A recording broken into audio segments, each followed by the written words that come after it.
كفاية. بص بقى، احنا النهاردة عايزين نتكلم عن مصطلح جديد. هو مش جديد، هو قديم، بس ليه معنى كبير جدا في حياتنا، وهو التقدير. أنا حبيت أسأل البنودين اللي معايا يعني إيه كلمة تقدير. كنت حابة أقيس بيها حاجة معينة، وطبعا عشان خاطر التقدير دي حاجة ملمسة معانا كلنا، فتعالوا نشوف البنودين اللي معانا قالوا لي يعني إيه تقدير. يلا بينا. يلا بينا. تقدير تقدير تقدير تقدير خلصنا كتير. التقدير ده حاجة كبيرة أوي أوي أوي. البنزين خسرنا كتير. بقدر حد او بساعد حد انه يوصل لحاجه هو عايزها. معرفش بس عايزة أعرف. التقدير خسرنا كتير. يلا بقى قولولي، انتوا عندكم تقدير؟ لا ما عنديش تقدير. لا بس عندي تقدير. أنا ما عنديش تقدير. وفرحان قوي. أنا عندي تقدير.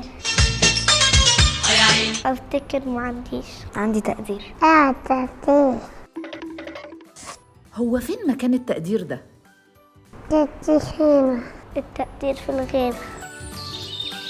تقدير في المخ. تقدير في الميه. تقدير في الجسم كله. تقدير ده تحت البحر. ما اعرفش مكان التقدير فين. يا ترى بقى في حد قريب منك عنده تقدير؟ أنا تقدير. أنا الكبير. عندنا تقدير. حد قريب مني عنده تقدير. كلنا عندنا بوازير. يعني اللي أنا مش فاهمها البواسير. قومني. مش كويس. جد حسن نقابة التقدير في العربية. لا ما اعرفش اي حد قريب مني عنده تقدير. البواب. ثانية واحدة، هي عمارة من غير بواب. تفتكروا معايا التقدير ده ممكن نكون بنستخدمه في ايه؟ تقدير تقدير. تقدير. ركز وخد وقتك.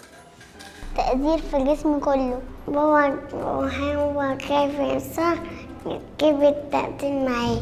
نعمله كأنه حيوان، وكمان نستخدم بيه حاجات.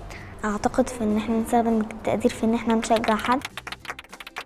في العروسة. التقدير في العروسة. التقدير بنسوق بيه. طبعا اللمد اللي معانا قال جملة أثرت فيا قوي. يا سلام، فعلا التقدير خسرنا كتير. لا ما تقولش كده، علشان خاطر انت تقديرك للناس ممكن الناس ما تقدروش، بس احنا لازم نعرف نقدره. شكلي عكيت، بس تعالوا نرجع تاني.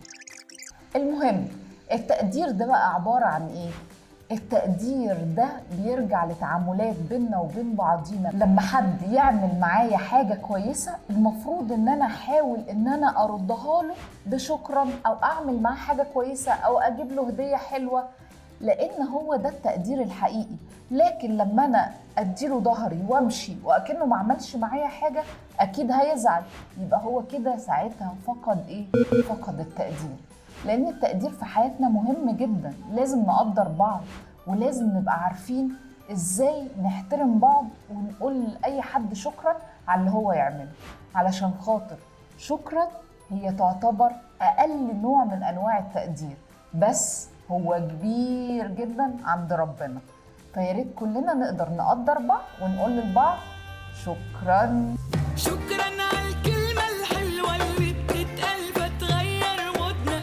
شكرا للناس اللي فارق جدا في حياتها وجودنا. شكرا. ايه رأيكم يا لمدين؟ يا رب تكون الحلقة النهاردة خفيفة وجميلة، وما ننساش اللايك، ونكتب مين اكتر لمد ولمضة معانا في الحلقة. باي باي.